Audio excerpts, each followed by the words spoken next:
અમદાવાદના બગોદરામાં આવેલ dream city plot સ્કીમનો 15 વર્ષ વીતી ગયા છતાં પણ પોઝેશન ન આપાયાની ફરિયાદ। Story report by Kuldeep Ishrani. मेरा नाम दीपक शाह है।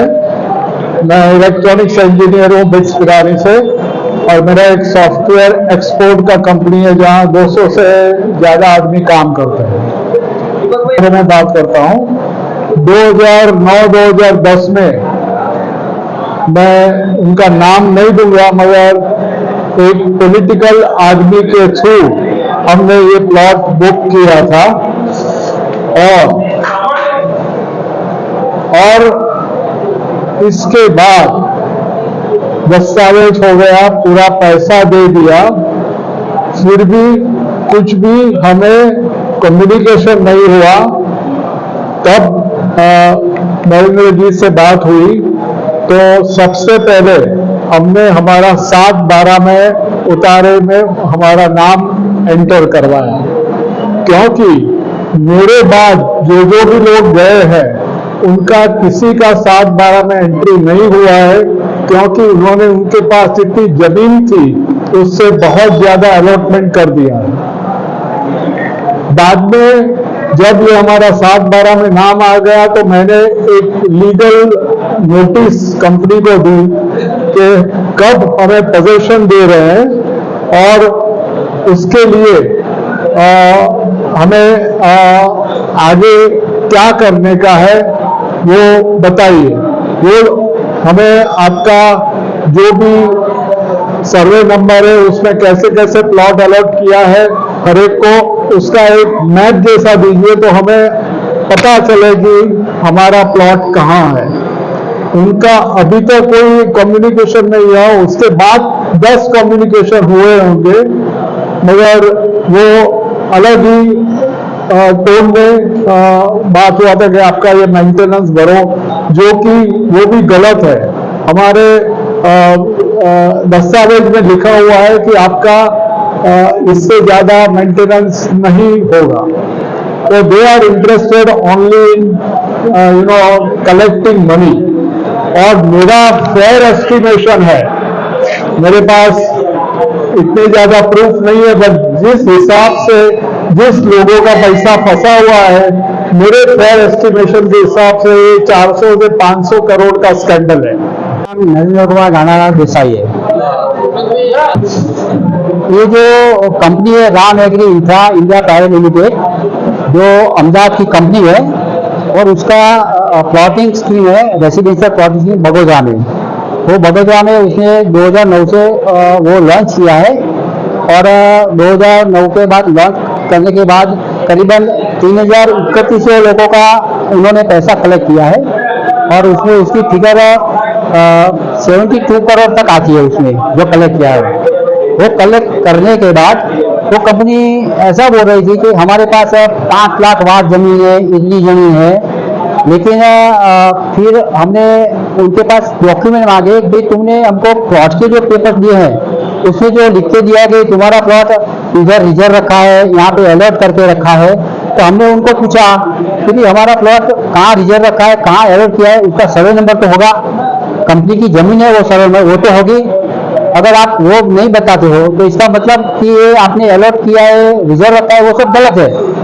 वो उसका कोई मायना ही नहीं रहता है। जब तुम जमीन का सर्वे नंबर लिख के नहीं देते हो, उसका प्लान नहीं देते हो, उसका टाइटल सर्टिफिकेट नहीं देते हो, कुछ नहीं देते हो, तो आज तक किसी को दिया नहीं है। 16 साल हो गए उसको। तो ऐसा करते हैं कि यहाँ पे हमारा डेवलपमेंट का खूब जो उसमें काम चालू है, लेकिन सब जाके वहाँ देखते हैं तो वहाँ कुछ डेवलपमेंट जैसा दिखता ही नहीं है। उन्होंने एक तो रोड बनाए हैं और 1-2 छोटे-छोटे मकान बना के रखे हैं, बाकी कुछ तो वहाँ दिखता ही नहीं है। और ये जो चौमासे की सीजन आती है तो वहाँ पानी तालाब जैसा हो जाता है, तो प्लॉटिंग स्कीम का कोई मतलब ही नहीं रहता है। डेवलपमेंट कर रहे हैं लेकिन किसी को लगता ही नहीं डेवलपमेंट हो रहा है। जब पेपर ही नहीं दे रहे उसके लीगल पेपर, तो फिर डेवलपमेंट की बात तो बाद में आती है। पहले लीगल पेपर तो उनको देना चाहिए ना। प्लॉट का पूरा पैसा भरा है, पूरा पैसा जमीन का, तो प्लॉट तो होना चाहिए ना। ये जो कंपनी है, ये लोगों ने क्या है कि कंपनी रजिस्टर करवाई 2009 में ये रजिस्टर ऑफ कंपनी अहमदाबाद, वहाँ पे रजिस्टर कर रहे 2009 में। कंपनी का नाम है Ram agri infra India private limited. वो मालिक है उसका संजू भाई कश्यप। तो जो कंपनी होती है उसमें क्या होता है, डायरेक्टर होते हैं। तो डायरेक्टर उसका जो संचालन करते हैं कंपनी का, और उसमें मेन जो फाउंडर डायरेक्टर है वो विपुल राठौर से, और ये संजू कश्यप जो है वो मेन है उन्होंने। लेकिन कंपनी बनाने के बाद जो कंपनी एक्ट होता है 1950 की, उसके रूल्स रेगुलेशन होते हैं। जब कंपनी बना गए वो रूल्स के मुताबिक कंपनी आपको चलाना पड़ता है। तो ये लोगों ने क्या किया, नए ग्राहक लाओ, नया पैसा लाओ, बिजनेस लाओ, इसके ऊपर ध्यान दिया। लेकिन जो पुराना जो लोग हैं उनको जो ना दस्तावेज करके दिया, जिसको दस्तावेज करके दिया है उसमें भी बहुत सारी मतलब गैररीति हुई है। उसमें बहुत सारे जो कितना आंकड़ा होगा पैसे डूबने का? पैसा डूबने का तो वो लोग सीआईडी क्राइम वालों ने फिगर दिया है, तो उसके हिसाब से 72 करोड़ है, 72 करोड़ दिया है।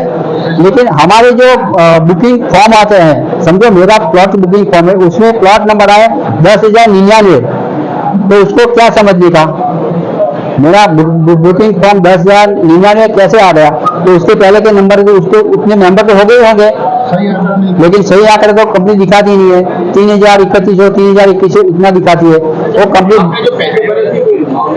पैसे भरे उसकी पूरी कंप्लीट हमारे पास उसकी रिसिप्ट है। वो रिसिप्ट भी हमने कंपनी को दिखाई, और जहाँ एफआईआर जो लोगों ने करवाई, पुलिस पहले रिसिप्ट मांगती है, तो रिसिप्ट मांगती है, पेपर मांगती है, उसके बाद वो एफआईआर दर्ज करते हैं। उसके पहले वो एफआईआर दर्ज करेंगे। तो धीरे धीरे क्या होगा, लोगों को जैसे जैसे पता चलता गया, फिर ये सब गड़बड़ी है। इतने साल से प्लॉट का पैसा लेके उनको 2 साल में पोजीशन देना था, 2 साल में। ये मकान या फ्लैट ऐसी स्कीम नहीं है, खाली प्लॉट देना है। तो प्लॉट तो आराम से वो दे सकते थे, लेकिन 2 साल का समय था। आज 16 साल हो गए, अभी तक प्लॉट किसी को दिए नहीं, पेपर्स भी नहीं देते हैं। तो उनकी क्या मजबूरी है, उनको क्या प्रॉब्लम है, वो नहीं कुछ नहीं बता। हाँ, बहुत सारे, लगभग 40 से ज्यादा लोगों ने कंप्लेन किया है वस्त्रापुर पुलिस स्टेशन में। वो 2017 में किया था, वो कोर्ट में केस चला गया है, अभी कोर्ट में बोर्ड में नहीं आया है। उसके बाद 2021 में करीबन 100 से ऊपर लोगों ने कंप्लेन दिया था सीआईडी क्राइम में, तो 100 से ऊपर लोग हैं।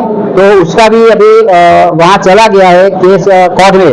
तो कोर्ट में मतलब 3 महीने से वहाँ मुदत हो रही है, तो सभी डायरेक्टर वहाँ हाजिरी दे रहे हैं। तो अभी कोर्ट में आगे जैसे जैसे केस चलेगा तब पता चलता है कि आगे कोर्ट क्या कर रहे हैं। और ये इसमें क्या है कि जो लोगों का पैसा फंसा है, तो पुलिस की कार्रवाई होती है। इसमें सीआरपीसी एक्ट के हिसाब से क्या होता है, क्रिमिनल कार्रवाई होती है, उसको दंड है, पेनल्टी है हो। लेकिन हमने कलेक्टर से डिमांड किया था कि सर हमारा पैसा फंसा हुआ है और पैसा निकलने का कोई चांस नहीं है यहाँ से, तो जीपीआईडी एक्ट इसमें लगाओ। तो कलेक्टर ने फिर लिखा था पुलिस अथॉरिटी को, तो जीपीआईडी एक्ट सीआईडी क्राइम वालों ने लगाया है उसमें। वो 2003 का एक्ट है जीपीआईडी एक्ट। वो एक्ट के अंदर जो कार्रवाई होती है, तो उसमें पैसा वसूली की होती है, उसकी जो मिलकत है वो सब फ्रीज करके उसको सेल करके वो एक्ट लगा है। अभी कितना टाइम लगेगा वो तो अभी आगे देखा जाएगा।